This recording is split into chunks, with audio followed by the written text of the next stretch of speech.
Christian continues to make good progress this week. He's still a few weeks away, I would say, from really being back in training. Just, again, trying to see how he progresses towards the end of this week. For DC, it's not been easy, especially without Christian Benteke, to find the goals without a win in 4. Where to start, Kev? They haven't won in 4. In 3 of those games, they've been shut out. You mentioned it, they're clearly missing Christian Benteke, but I think Troy Lesesne will be looking for someone to step up now. Is it Morel? Is it Peglo? Is it Kajima? I don't know who it's going to be, but it has to be someone. I still have the same mindset, Donald. I think it's so easy to talk about injuries or talk about what you don't have. I want to talk about the guys that we do have. Jose scored this year. Peglo has scored this year. You know, Schneggy has scored this year. So we have to keep bringing those guys into the frame, and we need them to do that more often. But I also need to keep providing solutions for them. We really need to be focused on tomorrow night as a first step in these 4 matches coming up before the break. This is going to be a good one. From Audi Field, as DC United plays host to the New England Revolution.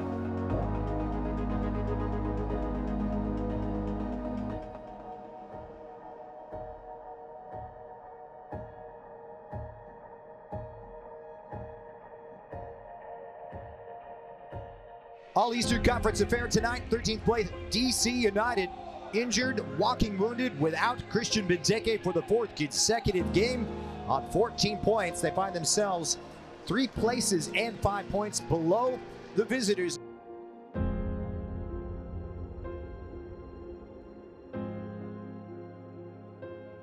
It is all DC United right now, but these are the moments DC United have to keep going. That's where the aggression comes into play.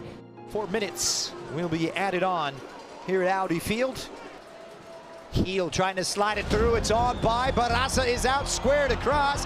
Fangold! Yes! And the cruelest of sucker punches to DC United. It's New England 1, DC 0.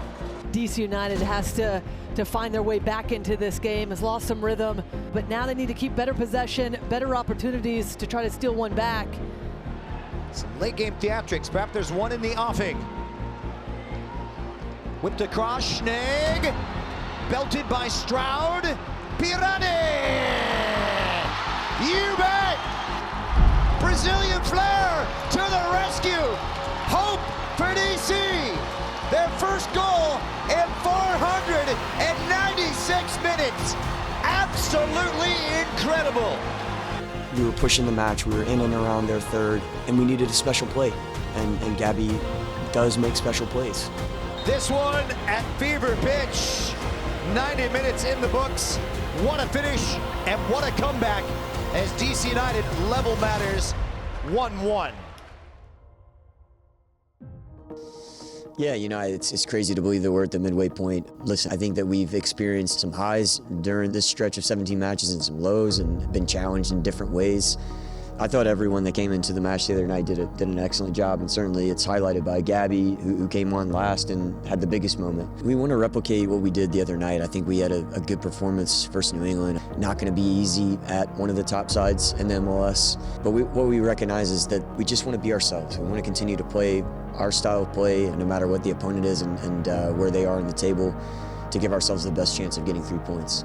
How are you, folks? We're previewing match day 17 in Major League Soccer, the halfway point already. Because DC United can't buy a win at the moment, they have to take a lot from this draw they just get against New England. That energy they showed, they have to build off of that momentum. So you're looking at players, you know, there's no Christian Benteke. So Pirani comes off the bench, gets a goal. Now they need other players to step up. That's the only way they're going to get it done without the main man out injured. Huge one tonight.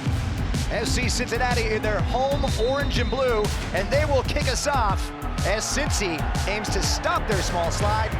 And DC right on the front foot. Here's Connor Antley, just slowed by Teenage Hadebe. Sets DC United up for a really dangerous free kick and a wonderful start, because we did say coming into this game, wide areas, service from those areas is a strength of DC United. They await the free kick, they'll take it out wide and drilled by Pirani. Oh my, what a strike! And the Brazilian can't stop scoring. It is a dream start here in Southwest Ohio. It's DC United 1, FC Cincinnati 0. Trying to reestablish their domineering identity, FC Cincinnati. Evander slithers around one. Evander, Denke! That's how you answer it. And Cincinnati coming 13 minutes after Pirani had set this game alight. Stunning this Cincinnati crowd, but it's Gabriel Pirani. This one takes a deflection. He's returning the favor. Here's Pirani, lifts it to the far post, Antley! Muscles one in, DC United flex right back. Unbelievable. And Connor Antley grabbing his first goal of 2025, delighting Troy Lesage and the visitors. There does feel a different sort of belief within this DC United team than we've seen the majority of this season. Everybody working together, not giving up. It's just the littlest things throughout this game for DC United that they've gotten right. Referee calls it halts. They've done it. DC United, the first team to win at TQL in 2025. First half goals from Gabriel Pirani and Connor Antley doing the damage. I'm just happy for Gabby. This last match steps up in a big way, and now to be able to do that again and individually create some momentum for himself by getting the start and then scoring early for us, that's what we need. We need more confidence like that. We need more personality like that.